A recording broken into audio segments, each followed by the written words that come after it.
옆에 분이 인사합시다. 예수님이 당신을 위해서 죽으셨습니다.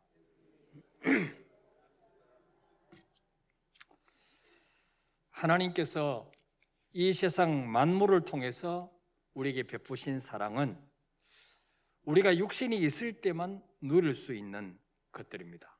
그러나 하나님의 아들 예수 그리스도를 통해서 우리에게 베푸신 사랑은 이 땅의 삶만이 아니라 죽음 이후에도 영원토록 누릴 수 있는 것입니다.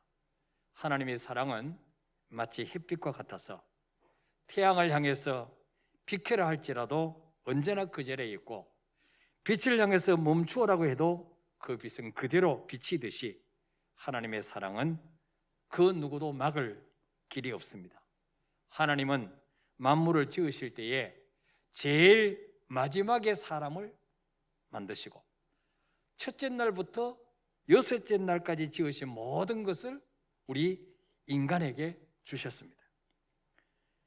그리고 우리가 하나님의 사랑을 의심하고 불신해서 하나님을 버리고 떠났지만 그 외아들 예수 그리스도를 대신 죽이면서까지 우리를 살려내기로 작정하셨습니다.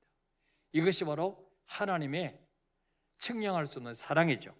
자, 요한일서 4장 9절 읽어볼까요? 시작. 하나님의 사랑이 우리에게 이렇게 나타난 바 되었으니 하나님이 자기의 독생자를 세상에 보내심은 그로 말미암아 우리를 살리려 하심이라. 아멘.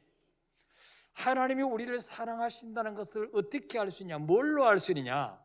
바로 하나님이 자기의 독생자를 세상에 보내심은 그로 말미암아 우리를 살리려 하심이라. 독생자를 이 땅에 보내셔서 하나님께 유익한 건 아무것도 없어요. 우리를 살리려고, 죄와 허물로 하나님 관계 끊어진 우리를 살리려고 독생자를 보내셨다는 거예요. 여러분, 우리의 육체는 이 땅에 있는 것을 먹고 마심으로 살 수가 있습니다. 생명을 유지할 수 있습니다. 그러나 우리 영혼은 예수 그리스도께서 인류를 위해서 십자가에서 흘리신 그 피의 공로를 믿을 때만 살 수가 있는 것입니다. 우리의 육신을 위해서는 만물을 주셨고 우리의 영혼을 위해서는 아들의 생명을 주셨습니다. 눈에 보이는 육체와 보이지 않는 영혼 중에 어느 것이 더 귀하단 말이죠? 영혼이 더 귀하단 말이에요. 눈에 보이는 육체를 위해서는 만물을 주셨지만 눈에 보이지 않는 영혼을 위해서는 아들의 생명을 내어주셨기 때문에 영혼이 훨씬 더 귀하다는 거죠. 그런데 우리는 어떻습니까? 내 영혼보다도 그저 눈에 보이는 껍데기, 이 육신을 위해서 무엇을 먹을까, 무엇을 마실까, 육신이 얼마나 좀 더 편안한 데 살까, 여기에 모든 관심이 집중되어 있지 않습니까? 예수님은 마태복음 4장 4절에서 말씀합니다. 사람이 떡으로만 살 것이 아니요 하나님의 입으로부터 나오는 모든 말씀으로 살 것이니라. 우리 인간은 영적인 존재이기 때문에 떡으로만 살 수가 없어요. 밥만 먹는다고 살 수 없어요. 예. 하나님 입으로 나오는 이 생명의 말씀을 들어야 내 영이 살아나는 거예요. 영이 살아야 육도 살아나게 되고 행복을 누릴 수가 있는 거예요. 오늘 진리의 말씀으로 여러분의 영이 살아나시기를 축복합니다. 우리가 이 땅에서 7, 80년 동안 건강하고 행복하게 살다가 죽어도 너무 감사한 일인데 우리 하나님은 그 정도로는 양이 차지 아니하셔서 영생을 주시기로 하셨어요. 영생. 아담아가 잃어버린 에덴의 축복, 이걸 회복시키기를 원하셨다는 거예요.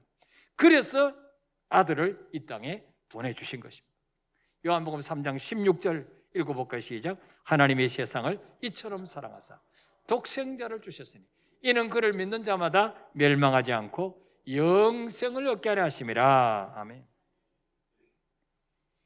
하나님이 세상을 어느 만큼 사랑하시냐? 한 분밖에 없는 외아들을 내어주실 만큼 사랑하셨다는 거예요. 왜? 그를 믿는 자마다 멸망하지 않고 더 이상 망하는 길로 가지 아니하고 영생을 얻게 하시려고. 본래 인간은 영원히 살 수 있는 존재로 만드셨어요. 그런데 영생할 수 있는 생명나무 열매를 따먹지 않고 하나님이 따먹으면 반드시 죽는다고 하신 선악을 알게 하는 나무 열매를 따먹기 때문에 죽음이 찾아온 것입니다. 영생을 강탈당한 인간에게 우리 하나님은 영생을 다시 회복시켜 주시려면 죄가 하나도 없는 분이 대신 죄값을 받아줘야 됐습니다. 창세기 2장 17절에 선악을 알게 하는 나무 열매는 먹지 마라. 네가 먹는 날에는 반드시 죽으라. 하나님이 아담에게 하신 말씀이에요. 이거 따먹어도 안 따먹어도 되는 게 아니고 이거 따먹으면 반드시 죽어. 절대로 따먹지 마. 이 말씀대로 이 말씀을 어겼기 때문에 반드시 이 말씀을 어겨서 에덴에서 쫓겨났기 때문에 에덴을 회복하려면 반드시 죄 없는 분이 죽어야 돼요. 로마서 6장 23절에 죄의 삭은 사망이라. 이 말씀대로 우리 조상 아담하가 지은 죄는 죄가 하나도 없는 그 누군가가 대신 죄값을 받아주셔야 돼요. 그런데 이 세상에 죄 없는 인간이 있을까요? 이 인간은 아담의 후손은 다 죄인이에요. 부모가 죄인이니까 거기서 무슨 의인이 태어날 수 있겠어요? 그래서 로마서 3장 23절에 보니까 모든 사람이 죄를 범하였음에 하나님의 영광에 이르지 못하더니 모든 사람이 다 죄를 지었다. 죄 안 짓고 사는 사람 한 사람도 없다는 거예요. 여러분 중에서 목사님 저는 죄가 없습니다. 그러면 당신은 동물 임원이다. 그 사람은 사람이 아니에요. 왜? 모든 사람이 죄를 짓다 그랬으니까. 로마서 3장 10절에도 기록된 바 의인은 없나니 하나도 없습니다. 의인은 한 명도 없다는 거예요. 그래서 이 세상에 예수님이 필요 없는 존재는 아무도 없다는 거예요. 왜? 다 죄인이기 때문에. 예. 이 세상의 모든 사람들은 다 죄인이기 때문에 이 죄 문제를 해결할 수 있는 사람이 없습니다. 죄 없는 분은 하나님밖에 없는데 그 하나님은 영이십니다. 육체가 없습니다. 그래서 늙고 병들고 죽지 않습니다. 그래서 하나님이신 예수님이 인간의 몸을 입으시고 이 땅에 사람의 모양으로 오셔야 했던 것입니다. 그날이 바로 성탄절이죠. 자, 빌립보 2장 6절에서 8절 한번 읽어볼까요? 시작. 그는 근본 하나님의 본체시나 하나님과 동등됨을 취할 것으로 여기지 아니하시고 오히려 자기를 비워 종의 형체를 가지사 사람들과 같이 되셨고 사람의 모양으로 나타나사 자기를 낮추시고 죽기까지 복종하셨으니 그 십자가에 죽으심이라. 아멘. 예수님은 사람이 아니에요. 근본 하나님의 본체 신이에요. 그분은 동일하신 하나님, 우주 만물을 만드신 창조주 하나님이신데 하나님과 동등됨을 취할 것을 여기지 아니하시고 오히려 자기를 비워 종의 형체를 가지사 사람들과 같이 되셨고 또 뭐야? 사람의 모양으로 나타나셨다. 왜? 십자가에 죽으시려고. 예. 육체가 없는 하나님 죽을 수 없으니까. 왜 오셨습니까? 자신의 몸을 대속물로 주려셨다. 대속물로. 내 죄를 대신해서 죄값을 지불하러 오신 거예요. 그래서 예수님은 잡히시던 날 밤에 제자들과 함께 성만찬을 하시면서 떡을 떼어 주시면서 뭐라 말씀합니까? 이것은 너희를 위하여 너희를 위하는 내 몸이니 이것을 행하여 나를 기념하라 하시고 그리고 25절에 보니까 식후에 또한 그와 같이 잔을 가지사 이르시되 이 잔은 내 피로 세운 새 언약이니 이것을 행하여 마실 때마다 나를 기념하라 하셨으니 이 잔은 내 피로 세운 새 언약이다. 마태복음 26장 28절에서는 잔을 주시면서 뭐라 말씀합니까? 이것은 죄 사함을 얻게 하려고 많은 사람을 위하여 흘리는 바 나의 피 곧 언약의 피니라. 예. 겉으로 볼 때는 포도주지만 이거는 바로 뭡니까? 죄 사함을 얻게 하려고 많은 사람을 위하여 흘리는 예수님의 피다. 그렇게 말씀하고 있습니다. 예수님은 저와 여러분의 죄를 해결하기 위해서 자신의 몸을 갈갈이 찢어서 제물이 되어주셨습니다. 그리고 죄 사함을 얻게 하시려고 피를 흘려주셨습니다. 그래서 히브리서 9장 12절에 보니까 염소와 송아지 필요하지 아니하고 오직 자기의 피로 영원한 속죄를 이루사 단번에 성소에 들어가셨느니라. 예수님이 십자가 지시기 전까지는 우리 죄를 해결하기 위해서 염소나 송아지나 짐승의 피로 죄 용서 받았는데, 이제는 예수님이 자기 피로 영원한 속죄를 이루시기 위해서 십자가 죽으신 것입니다. 히브리서 9장 13절부터 15절까지 읽어볼까요? 시작. 염소와 황소의 피와 및 암송아지의 죄를 부정한 자에게 뿌려 그 육체를 정결하게 하여 거룩하게 하거든 하물며 영원하신 성령으로 말미암아 흠없는 자기를 하나님께 드린 그리스도의 피가 어찌 너희 양심을 죽은 행실에서 깨끗하게 하고 살아계신 하나님을 섬기게 하지 못하겠느냐. 이로 말미암아 그는 새 언약의 중보자시니 이는 첫 언약 때 범한 죄에서 속량하려고 죽으사 부르심을 입은 자들로 하여금 영원한 기업의 약속을 받게 하려 하심이라. 아멘. 자, 15절에 보니까 그는 새 언약의 중보자시니 이는 첫 언약 때 범한 죄에서 속량하시려고 죽으사 그랬어요. 첫 언약이 무엇입니까? 시내산에서 모세를 통해 주신 율법이에요. 구약의 첫 언약은 죄를 지을 때마다 송아지나 염소의 피를 뿌려서 죄 씻음을 받을 수가 있었습니다. 그러나 새 언약은 무엇이냐? 우리가 억만 가지 죄를 지어도 예수님 앞에 나와서 예수님이 내 죄를 대신해서 죽어주셨음을 내가 믿습니다. 예수님의 피로 내 모든 죄가 사함받았음을 믿습니다.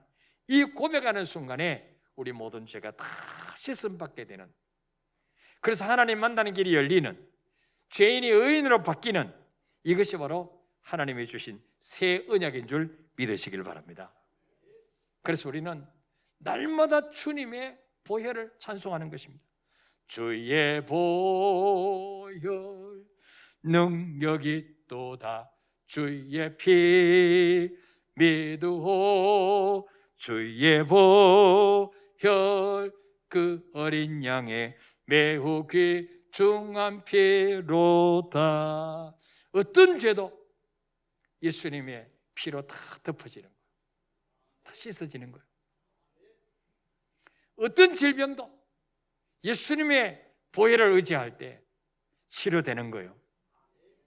어떤 사단의 역사도 예수님의 피로 구원받은 사람은 예수 이름 앞에 귀신이 한 길로 왔다 7길로 도망가는 줄 믿으시길 바랍니다. 우리가 천국 문 앞에 섰을 때 하나님이 물으시는 것은 한 가지밖에 없습니다. 네가 몇 년 나를 믿었니? 너 직분이 뭐니? 너 연봉이 얼마였니? 너 몇 평 아파트에 살았니? 그거 묻지 않습니다. 아무 시잘데없는 거예요. 우리가 한 가지 물으시는 게 무엇입니까?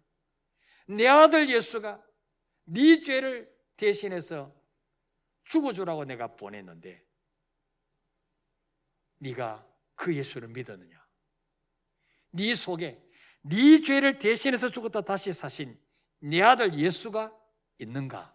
이거를 물으시는 거예요. 여러분, 아무리 교회를 오래 다녀도 직분이 뭐든 간에 몇 대째 예수 믿었든 간에 내 안에 내 대신 피 흘려 죽으신 예수 그리스도가 계시지 않으면 그 사람은 천국 갈 수가 없는 거예요. 우리 의, 우리 선행, 우리의 봉사, 이거 천국 들어가는 데는 아무 소용이 없는 거예요. 나중에 상급에 영향이 있는 거지 천국 들어가는 데는 아무 영향이 없어요. 그래서 요한일서 5장 12절에 보니까 아들이 있는 자에게는 생명이 있고 하나님의 아들이 없는 자에게는 생명이 없느니라. 하나님 아들 예수님이 여러분 속에 계십니까? 여러분? 예수님이 여러분 속에 계십니까? 진짜로 계십니까? 몇 주 교회 안 나오면 또 출장 가시고 없습니까?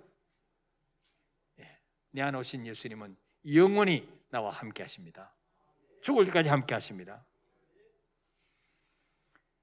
그래서 내 안에 계신 그 예수님 보고 나를 천국 보내주는 거예요. 우리에게 무슨 의의가 있겠어요? 하나님 앞에 뭘 자랑할 게 있겠습니까? 예. 아들이 있는 자에게는 영생이 있고 생명이 있고 하나님 아들이 없는 자에게는 영생이 없다. 우리는 예수 그리스도께서 찢으신 살과 피를 먹고 마심으로 이미 영생을 확보한 사람들입니다. 요한복음 6장 54절에 내 살을 먹고 내 피를 마시는 자는 영생을 가졌고 가질 예정이 아니고 죽어봐야 아는 게 아니고 예수님이 내 죄 때문에 살찌고 피 흘리심을 믿고 그 예수님을 영접한 자는 이미 영생을 가졌고 마지막 날에 내가 그를 다시 살리리니 그랬어요. 지난주에 말씀드린 요한복음 5장 24절에도 내가 진실로 진실로 너희에게로 오는 내 말을 듣고 나 보내시는 믿는 자는 영생을 얻었고 심판에 이르지 아니하나니 사망에서 생명으로 옮겼느니라 그랬어요. 여러분, 이 성찬식은 나 같은 죄인이 어떻게 구원받았는지, 내가 하나님의 자녀가 되기 위해서 하나님이 지불하신 대가가 무엇인지를 확인하는 시간입니다. 예수님이 내 대신 죽고 살아나심으로 천국이 내 것이 되었습니다. 영생이 내 것이 되었습니다. 여러분, 이 땅에서 아무것도 없는 빈 털털을 할지라도 이 사실을 믿고 구원받고 하나님의 자녀 됐다면 당신은 가장 큰 복을 받은 사람입니다. 믿습니까, 여러분? 그 부자와 나사로의 비유해 보세요. 그 부자가 날마다 호라 연락했지만 목숨 끊어지는 순간에 그는 지옥에서 눈을 떴습니다. 그게 축복입니까? 그러나 거지 나사로는 집 한 칸 없이 부잣집 대문 앞에서 헌대를 앓으면서 노숙자로 살았지만 그는 이 땅의 삶이 끝나는 날 천사 손에 받들려서 영원한 천국에서 안식을 누리고 있지 않습니까? 하늘나라와 영생을 소유한 자에게 이 세상은 참으로 초라하게 보이는 것입니다. 요즘 LH공사 또 사전 정보를 입수한 공무원들이 개발 예정 지역에 땅을 많이 사놨다고 아주 분노하고 난리 났습니다. 왜 그럴까요? 그분들은 내세가 없습니다. 이 땅의 삶이 끝이라고 생각합니다. 천국에 대한 소망이 없기 때문에 이 땅의 것에 집착할 수밖에 없어요. 우리는 그걸 이해해야 돼. 근데 몇백 년 살 것처럼 집도 여러 채 사놓고 땅도 많이 있다고 그게 내 것 되는 게 아니에요. 주님이 누리게 해주셔야 돼.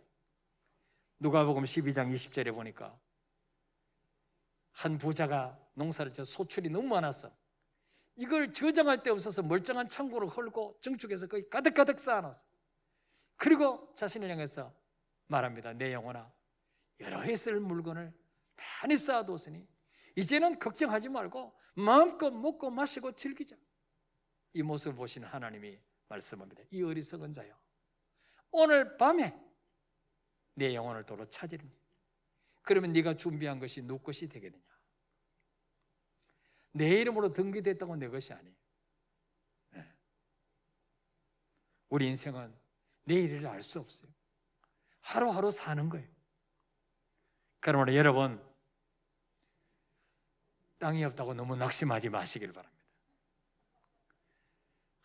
그거 내가 못 샀다고 그냥 그렇게 시험 들지 마시길 바랍니다. 사도 바울은 예수님을 만난 이후에 전에 내게 유익하던 것들을 그리스도를 위해 다 배설물처럼 여긴다고 했어요. 그리고 빌립보 3장 14절에 표대를 향하여 그리스도 예수 안에서 하나님이 위해서 부르신 부름의 상을 위하여 달려가노라. 바울은요, 주님 만나고 기도하는 가운데 환상을 보고 삼층천 천국을 보고 와서는요, 이 땅의 삶에 아무 관심이 없었어요. 결혼도 안 하고 살았어요. 집 사는 거 아무 관심이 없었어요. 그의 관심은 뭐냐? 내가 주님 앞에 섰을 때 어떤 평가를 받을 것이냐. 영원한 지위가 거기서 결정되기 때문에 내가 주님 앞에 섰을 때 받을 상이 있느냐, 그거에 위해서 달려갔다는 거예요. 오늘 여러분, 우리에게 그런 마음이 있습니까, 여러분? 바울 같은 마음이 나에게 있습니까? 그게 없다면 어쩌면 짝퉁인 줄 몰라. 짝퉁 신자인지 모르겠어요.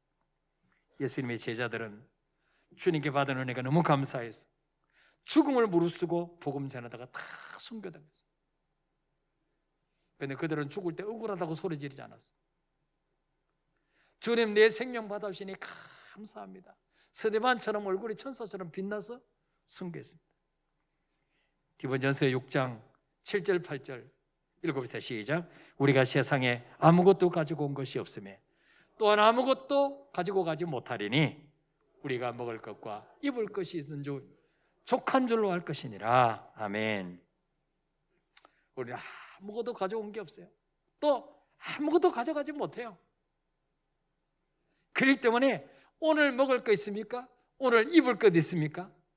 만족하며 사시기를 바랍니다. 감사하며 사시기를 바랍니다. 오늘 입을 거 있고 먹을 게 있다는 얼마나 감사해요. 오늘 내가 비를 맞지 않고 들어가서 비를 피해서 잠잘 수 있는 방이 있다면 얼마나 감사한 거예요. 왜 그게 몇 평이냐고 중요한 게 아니에요. 누울 수 있으면 되는 거예요. 주님은 나에게 영생을 주시려고 하늘보다 다 버리시고 이 땅에 오셔서 몸짓고 피 흘려 죽으셨는데 우리는 예수님 때문에 무엇을 버렸습니까? 정말 사랑하던 거, 나 이제 예수님 때문에 그거 버렸어. 그런 거 있습니까, 여러분? 또한 주님을 위해서 무엇을 드렸는지 한번 돌아보시길 바랍니다. 우리 주님은 목숨을 주셨는데 우리는 주님을 위해서 뭘 드렸는지 한번. 내가 다 쓰고 남은 거, 쓰잘데없는 거, 그런 거 드렸습니까? 아니면 내 먹을 거 먹지 않고 내 쓸 거 쓰지 않고 나를 위해서 할 거 안 하고 주님 앞에 드린 거 있습니까, 여러분? 오늘 성찬식을 통해서 다시 한번 그 주님의 사랑을 깨닫고 결심하는 시간 되시기를 축원합니다. 우리 한번 찬송하고 기도하겠습니다. 주님 나를 부르셨습니다.